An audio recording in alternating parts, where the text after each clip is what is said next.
bonjour. On commence un des 3 premiers ateliers ce matin, séminaire. Bonjour à tout le monde, je m'appelle Paolo Benzi, la compagnie Simifreds de Toronto. Donc on va vous présenter ce matin dans un format un peu plus condensé. On cherche de se rapprocher plus au Québec aussi, c'est un marché très intéressant au niveau de la microélectronique, au niveau de la micromécanique aussi. Donc on va passer à travers une description rapide, mais on est prêt à écouter vos questions par rapport à la photogravure, par rapport à l'électroformage et microformage. Il ne faut pas mélanger avec fromage, évidemment, quelqu'un m'a mélangé ça. Donc, compagnie Simifreds, il existe depuis une trentaine d'années, c'est basé à Toronto, il a une expertise dans la photogravure depuis longtemps. C'est quoi la photogravure des produits en métal mince? Donc, c'est un procédé que tout le monde qui a touché de l'électronique, il a à faire avec les PCB. D'habitude, dans plusieurs expositions qu'on a eu l'occasion de faire l'année passée au Québec et à Montréal, plein de monde ne savait pas qu'on peut utiliser la photochimie aussi dans le secteur industriel, comme des petits rondelles, des petits détails, des petits morceaux en métal, toujours d'épaisseur ultra mince. Mais donc, ce n'est pas relié vraiment juste au secteur des PCB. Donc, c'est un procédé qu'on peut décrire dans plusieurs façons. On peut l'appeler comme un tranchage chimique, une gravure, un fraisage, une photogravure, gravure photochimique, usinage photochimique. On a plusieurs formes de définition, mais finalement, le procédé est seulement toujours la même. Et le concept principal, que la photogravure, c'est une alternative non conventionnelle. Comme nous, on aime beaucoup aimer le concept usinage non conventionnel par photogravure. Donc, tout le monde lui pose la question, c'est quoi le parcours que l'outil va parcourir sur la pièce? Il n'a aucun parcours de programmation, il n'est pas un CNC, mais penser au procédé de développement d'une photographie. C'est le même concept d'un négatif posé sur une couche de papier sensible, exposé aux rayons UV, et finalement développer, décaper ou nettoyer, etc. Donc ça, c'est le procédé. La pièce, on l'obtient, la forme finale, juste d'un coup. On n'a aucun parcours comme dans la façon classique, disons, d'usinage conventionnel. Donc, qu'est-ce qu'on ne peut pas faire avec les coupes laser à cause du détail, des tolérances extrêmement petites? On peut faire avec la photogravure. Et ça, c'est une grosse alternative, disons, surtout dans des pièces extrêmement de précision par rapport à l'estampage ou le ponçonnage. Les gros avantages, c'est qu'on n'a pas besoin de construire une matrice, on n'a pas de die, on n'a pas des outils, mais les seuls die qu'on a, c'est les dessins PDF ou DXF imprimés sur un acétate transparent avec une imprimante de précision laser. Et ça, c'est la matrice qu'on utilise. Donc, c'est extrêmement économique et on peut l'utiliser plusieurs fois. Donc, la photogravure, elle élimine des coûts de l'usinage conventionnel, comme on a dit tantôt, reliés à tous les équipements qu'on doit faire. Si on pense au prototypage, on ne va pas construire une die ou matrice de 10, 15 et 20 000 $ pour la production de 200 morceaux de prototypage. Avec la photogravure, c'est possible de faire ça. Donc, autre chose importante, les composants, ils n'ont pas de bavure, ils n'ont aucune déformation plastique ou thermique dans la bordure, à cause qu'on n'a pas un outil qui va trancher, mais c'est évidemment seulement le bain dans l'acide qui va laver le métal en surplus. Donc, on n'a aucun contact entre un métal et un autre métal, mais c'est simplement le lavage de l'acide qui va découper virtuellement, chimiquement, disons, la pièce. Donc, même des composants extrêmement complexes, si le dessin soit simple ou assez complexe, il n'y a aucune différence. Le procédé, c'est exactement le même. L'épaisseur, ça c'est important, on parle de couches ultra minces de métal, on peut partir des 10 microns. 10 microns, c'est la base de départ pour la photogravure. On peut utiliser plusieurs alliages de métaux Donc, on a différentes solutions dans la solution acide, disons, pour travailler, disons, plusieurs alliages de métaux. Et le délai de fabrication est extrêmement rapide. On parle de quelques jours. Donc, ça dépend de la quantité, ça dépend de la longueur du procédé de gravure, mais d'habitude, on peut livrer dans 24 heures à quelques jours de délai.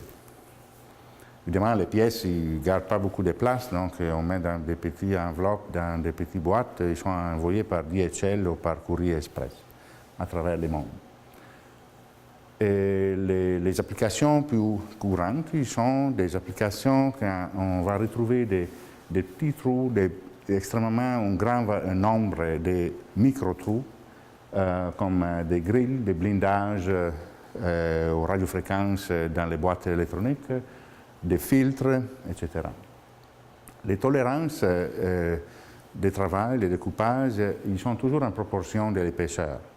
Donc, si l'épaisseur c'est 10 microns, comme on dit tantôt, la tolérance, on la considère entre les 10 et les 15% de 10 microns. L'épaisseur maximum, c'est un demi-millimètre environ qu'on peut travailler.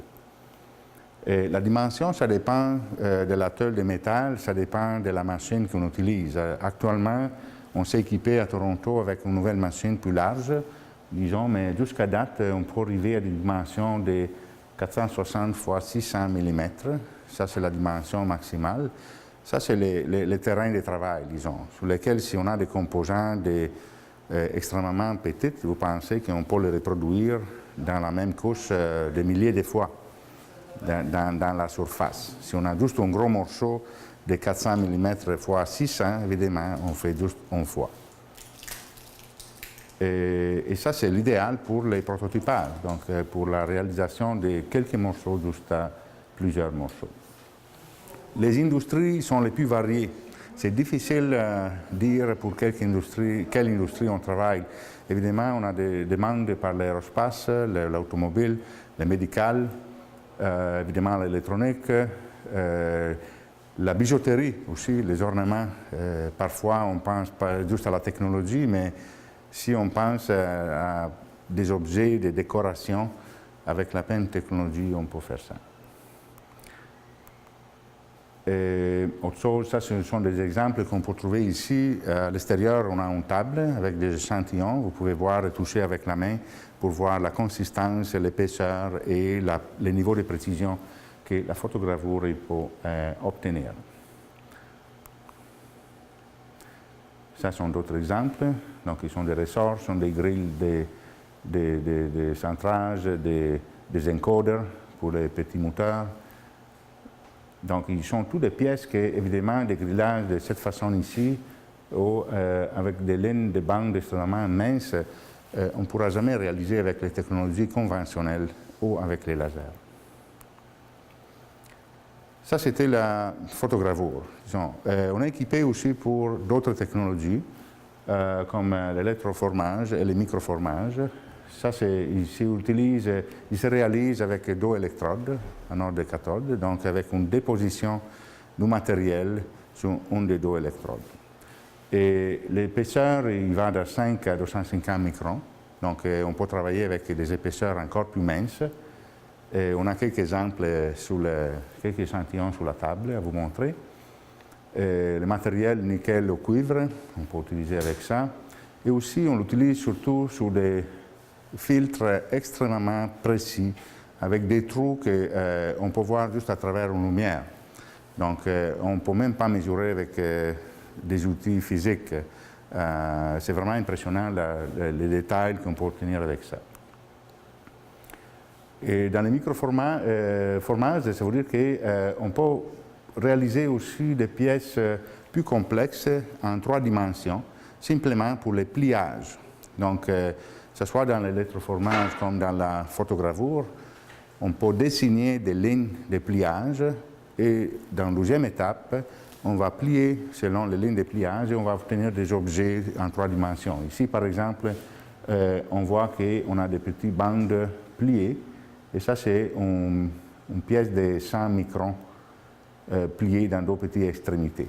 Donc, même dans des pièces micro, on peut réaliser des pièces en 3 dimensions. selon les spécifications du client. Comme ici, on voit par exemple un petit boîtier, c'est réalisé par pliage, comme d'autres petits clips, etc. Donc, la photo chez l'usinage photochimique ou la photogravure, ils sont des procédés extrêmement convenables et convenient pour plusieurs applications. Chemifreze, c'est pour fournir des services de consultation et de support pour le client pour améliorer la conception des produits. Donc, il utilise son expérience à service de la clientèle. Chemifreze est basé à Vaughan, pas loin de centre-ville de Toronto. Évidemment, il cherche de travailler toujours plus avec la clientèle à travers le Canada. On sait que sur le marché, il existe plusieurs compagnies de photogravure aux États-Unis et à l'Europe, mais nous, on cherche de proposer un service de grande qualité en devise canadienne. Donc, pour approcher le marché du Québec, ça prend une présence locale et pour ça, on est ici. Je vous remercie pour l'attention. Si vous avez des questions, M. Hassan est ici, c'est le spécialiste de la photogravure. Merci.